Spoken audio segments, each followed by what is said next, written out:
Gente, bom dia, tudo bem? Espero que estejam todos bem.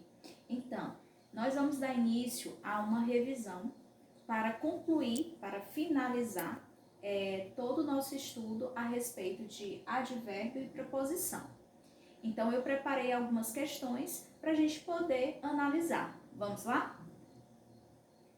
Bem, a primeira questão diz o seguinte: de uma universidade, essa questão foi elaborada por essa universidade para o vestibular.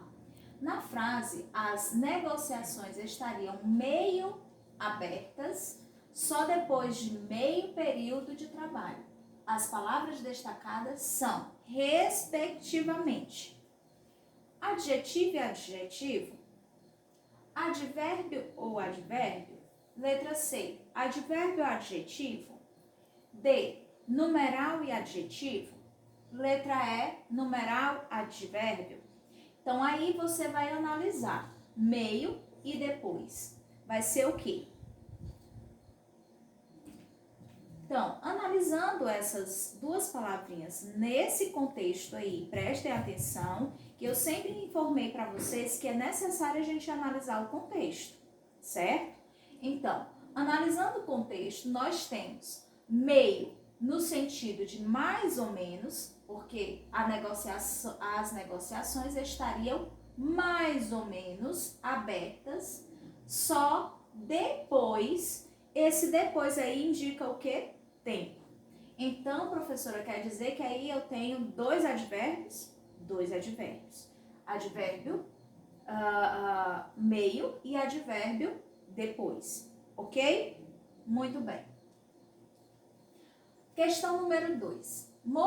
Morfologicamente, a expressão sublinhada na frase abaixo é classificada como locução adjetiva, adverbial, prepositiva, conjuntiva ou substantiva.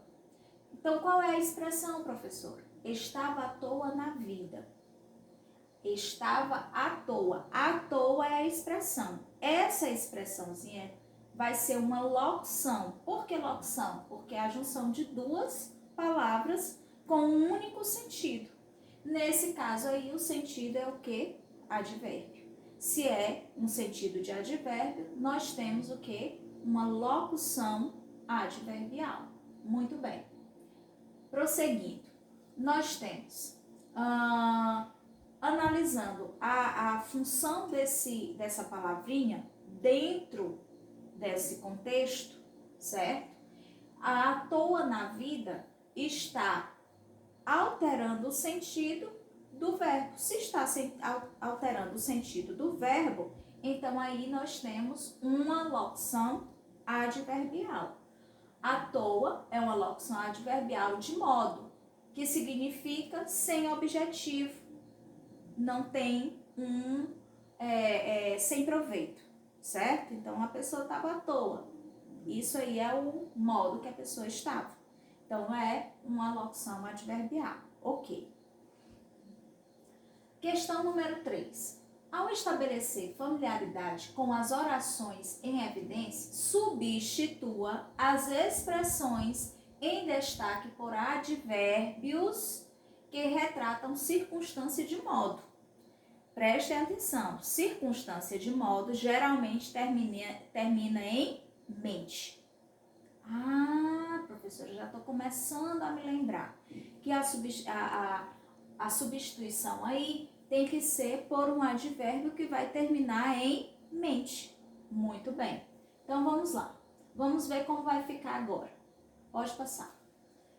Veja, ao estabelecer familiaridade, o que vai acontecer? Nós vamos analisar que, com calma, o rapaz foi se aproximando dos convidados. Então, vai ficar como? Calma, eu vou substituir por um advérbio de modo. Calmamente, certo? Lembrou do mente? Tá lá no finalzinho da palavra calma. Com suavidade, as ondas tocavam seus pés à beira-mar. Aí nós temos também suavemente. Suavemente. Muito bem. Os policiais agiram com cautela. Ah, já sei, professora. Cautelosamente. Isso, muito bem. Procurava acariciá-la com carinho. Carinhosamente. E com certeza ficaria como? Nessa letra E. Não compareceram ao local determinado, com certeza desistiram do passeio.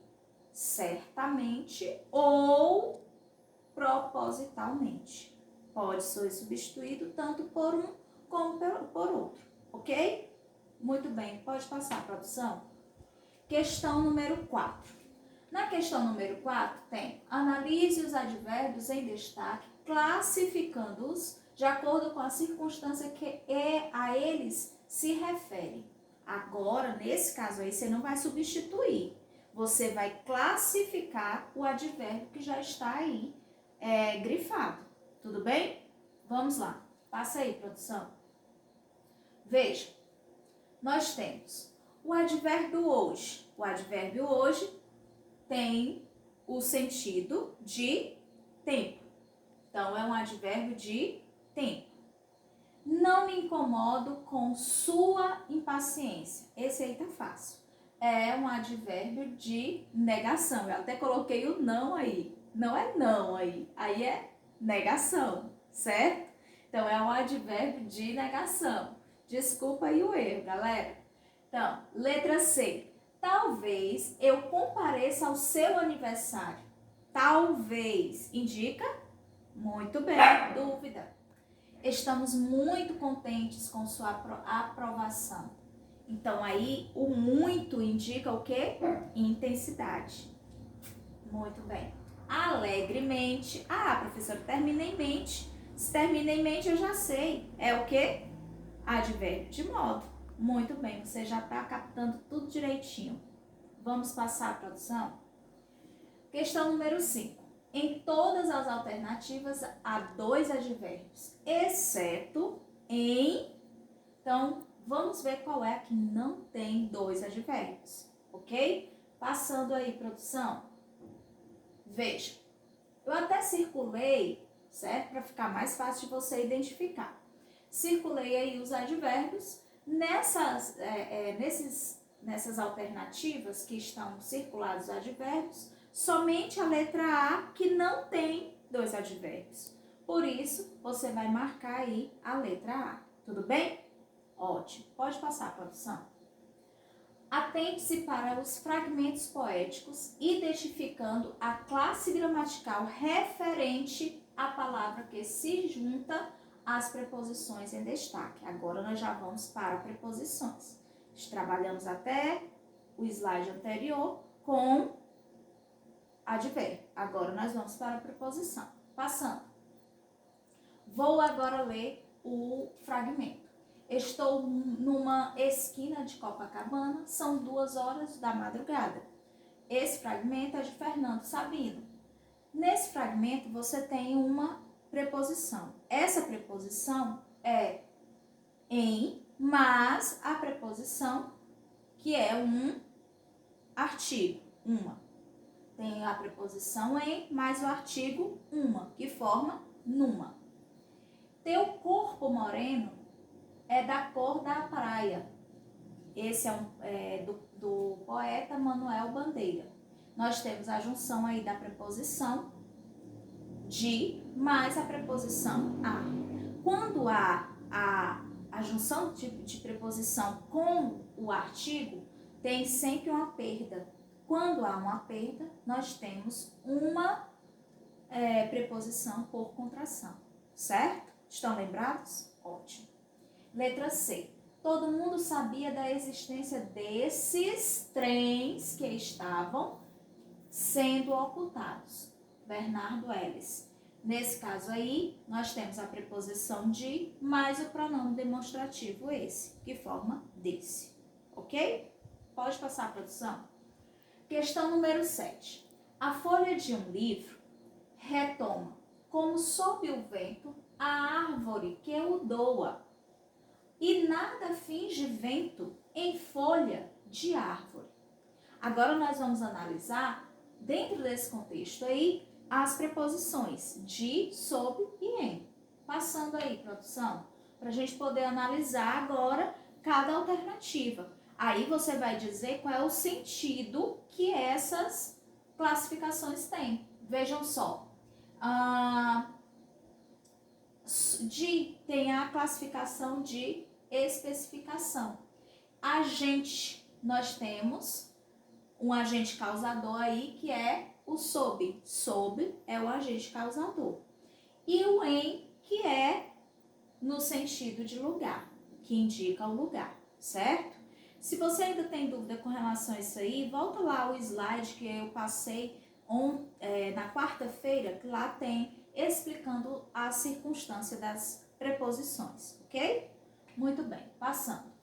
Questão número 8. Na questão número 8, nós vamos preencher essas lacunas aí com as preposições. Vamos preencher. Passa aí, produção, para a gente poder preencher as lacunas. Então, na letra A, o médico não assistiu o paciente. Lembra aí que o verbo é que vai dizer se vai haver preposição ou se vai haver artigo, certo? A gente tem que sempre lembrar que é o verbo que vai pedir ou a preposição ou o artigo. Veja, pois preferiu assistir ao filme juntamente com os amigos. Letra B, a garota era obediente à professora. Esse A é um A craseado, certo?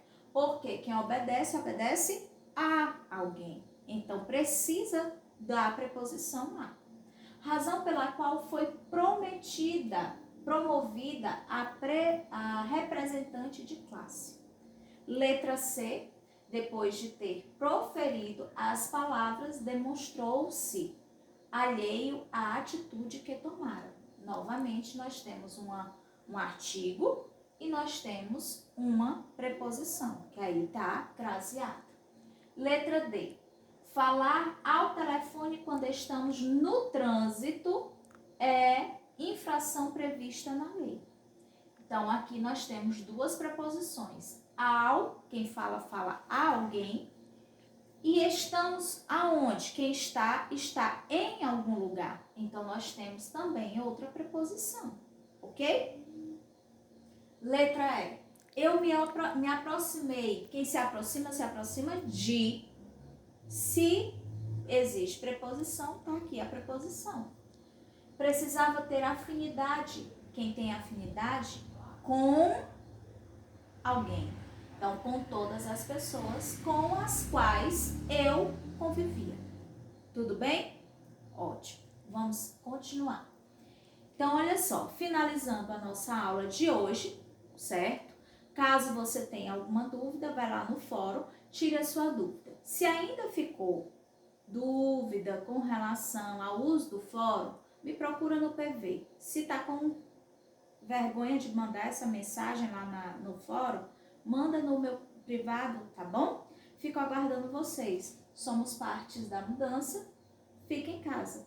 Beijo e até a próxima.